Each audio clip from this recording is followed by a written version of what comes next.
Hello everyone, आज का जो है हमारा टॉपिक है पेरोल कि अगर हमें सैलरी शीट बनानी हो, सैलरी शीट मेंटेन करनी हो तो हम वो कैसे बनाएंगे एक्सेल में। सबसे पहले इसमें हमें अपना कंपनी का नेम किस तरीके से हम अपने पेरोल को प्रेजेंट करें कि किस तरीके से वो ब्यूटीफुल दिखे। ठीक है, तो सबसे पहले हम क्या करते हैं, इसमें अपने मेन हेडिंग में कंपनी का नेम लिखते हैं कि कंपनी का नेम आखिर क्या है। जैसे मैं यहाँ पे सिलेक्ट करके मर्ज एंड सेंटर पर क्लिक करा एंड यहाँ पे जो भी आपकी कंपनी का नाम होगा वो आप लिखेंगे। जैसे मैंने यहाँ पे रखा ABC को लिमिटेड मैंने यहाँ पे रखा। अब इसमें आप थोड़ी बहुत फॉर्मेटिंग कर सकते हैं, जैसे कि मैंने यहाँ पे कलर फिल करा, बोल्ड कर सकते हैं आप, साइज इंक्रीज कर सकते हैं। सेम इसी तरीके से सेकंड लाइन में मैंने रखा कि ये क्या है, सैलरी शीट है, तो मैं यहाँ पे इसमें भी आप कलर फिल करेंगे।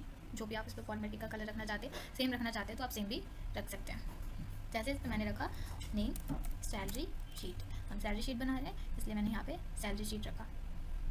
इसका भी आप साइज इंक्रीज करके फॉर्मेटिंग कर सकते हैं।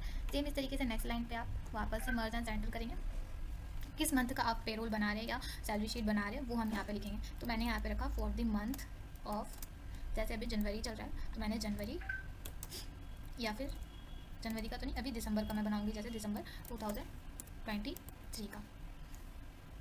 इसे भी हम कलर फिल कर लेंगे एंड साइज इंक्रीज करके बोल्ड। साथ ही आप इन सब में बॉर्डर का जिस तरीके की आप इसमें फॉर्मेटिंग करना चाहते हैं आप फॉर्मेटिंग कर सकते हैं। इस तरीके से मैंने फॉर्मेटिंग इसमें कर ली। अब हमारा आता है मेन हेडिंग कि हम पेरोल के अंदर जो मेरी सैलरी शीट है उसके अंदर मैं क्या क्या डेटा रखना चाहती हूँ। सबसे पहले इसमें हम रख सकते हैं क्या, एम्प्लॉय ID। नेक्स्ट आएगा मेरा नेम, देन बेसिक सैलरी, इसके बाद DA का मतलब है डेली अलाउंसेस।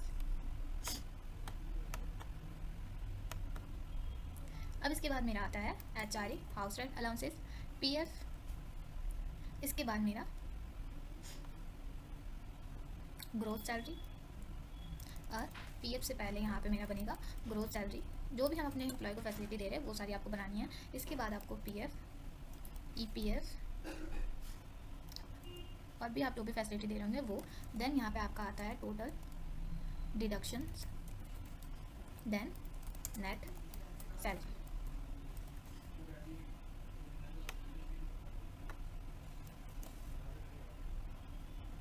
ये बनाने के बाद इसमें भी आप फॉर्मेटिंग करेंगे। आपको जो भी इसकी हेडिंग के कलर रखना है आप वो कलर यहाँ से चूज़ कर सकते हैं।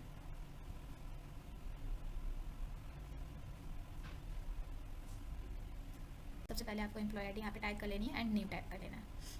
मैंने यहाँ पे employee code and name type कर लिया है एंड देन यहाँ पे सैलरी भी आपको ले लेना है, आप किस तरीके से सैलरी यहाँ पे लेना चाहते हैं। मैंने यहाँ पे सैलरी टाइप कर ली है। सबसे पहले employee code, name and basic salary. अब आपको यहाँ पे DA कैलकुलेट करना है। DA आपकी कंपनी में गिवन होगा कि सैलरी का आप कितना % DA दे रहे हैं। जैसे कि यहाँ पे है 5% DA दे रहे हैं आप बेसिक सैलरी का, तो बेसिक सैलरी सेलेक्ट करनी है, देन मल्टीप्लाई 5% एंड आपको इंटर कर देना है। तो यहाँ पे आप देखेंगे आपका DA जो है वो कैलकुलेट हो जाएगा। फिर इसे आप इस तरीके से ड्रैग कर लेंगे तो आपका सब में जो है कैलकुलेट हो जाएगा। यहाँ पे आपको HRA कैलकुलेट करना है, सेम DA की तरह आप कैलकुलेट करेंगे, is equals to basic salary. Basic salary का कितना % HRA है वो, फॉर एग्जांपल 7.5% है, मैंने यहाँ पे 7.5% रखा एंड देन इंटर। यहाँ पे मेरा HRA जो है वो कैलकुलेट हो जाएगा। इसके बाद आप इसे ड्रैग कर देंगे तो सब में कैलकुलेट हो जाएगा। ग्रोस सैलरी का मतलब होता है कि टोटल सैलरी कितनी हुई, is equals to basic salary plus, या तो आप यहाँ पे दो तरीके से यूज़ कर सकते हैं, is equals to basic salary plus DA plus HRA and enter, या फिर आप यहाँ पे डायरेक्ट सम का फॉर्मूला लगाएंगे, is equal to sum bracket open, इन तीनों को आपको सेलेक्ट करना है, ब्रैकेट क्लोज एंड इंटर। तो यहाँ पे मेरी क्या आ जाएगी, ग्रोस सैलरी।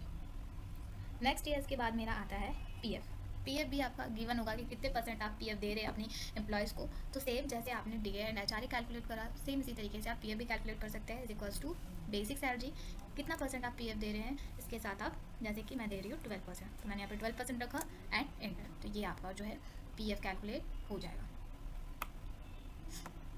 इसी तरीके से EPF employ provident fund same ही चीज़ है, तो ये भी आप सेम कैलकुलेट करेंगे, is equals to basic salary multiply, for example ये हम 8% दे रहे हैं तो मैंने 8% रखा, मल्टीप्लाई एंड यहाँ पे आपका EPF आ जाएगा। टोटल डिडक्शन कैलकुलेट करने के लिए इज इक्वल्स टू सम भी यूज़ कर सकते हैं या फिर डायरेक्ट आप प्लस भी कर सकते हैं। PF और EPF को प्लस कर देना है and then drag. Net salary आप कैसे कैलकुलेट करेंगे, यहाँ पे इज इक्वल्स टू लगाना है ग्रोस सैलरी माइनस में total deductions and then enter, और यहाँ पे आपकी नेट सैलरी जो है कैलकुलेट होकर आ जाएगी। अब आप होप आपको समझ में आया होगा कि सैलरी शीट कैसे मेंटेन करनी है। इसमें भी आप चाहो तो और भी फॉर्मेटिंग कर सकते हो, इसमें आप पूरा बोल्ड कर सकते हो, जैसे कि मैंने यहाँ पे बॉर्डर लगा दिया। साथ ही आप मेन हेडिंग्स में फ़िल्टर का यूज़ कर सकते हो, यहाँ पे आपको शॉर्ट हैंड फ़िल्टर का ऑप्शन मिलेगा, फ़िल्टर भी लगा सकते हो। इस तरीके से आप बहुत सारी इसमें फॉर्मेटिंग कर सकते हो और अपनी सैलरी शीट को बहुत ही बेहतरीन तरीके से बना सकते हो। आज के लिए बस इतना ही, थैंक यू।